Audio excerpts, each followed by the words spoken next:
the Japanese had occupied all of New Guinea, all of the North Shore of New Guinea, in an attempt to invade Australia. We were stationed in Meraki, which is a village on the south shore.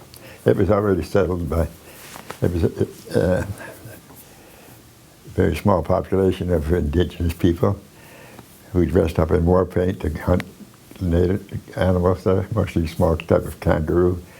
Flew interceptor flights when the car horn went off.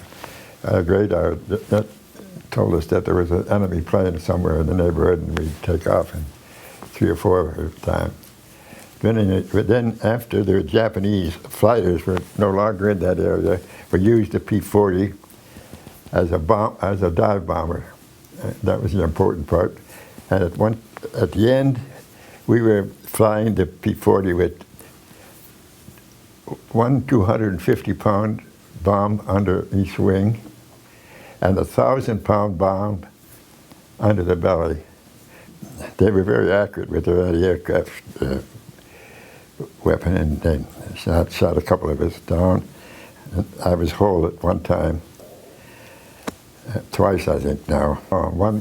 One bullet went between my legs, and it bounced off the inside of the cockpit, but didn't do any harm otherwise, fortunately. And then the other time, a shot went through the wing and blew a hole through one side of the wing on the starboard, on the right side. But the big risk, one of them was weather. And they could close on, and then more people were lost. These huge fronts, 40,000 feet high, you couldn't get, and right down on the water. You had to fly through them, and tremendous turbulence inside. And I had some terrifying escapes flying through that stuff. More than ever being frightened, it's being shot at, right? And just that you didn't know, I was a lousy blind flyer anyway. And, and the plane was going up, and then I pushed the stick forward, and all the dirt from the cockpit would fly up in your face. I thought I was a goner, but anyway, I got out of it, and so did the 2 people that I was flying with, thank God.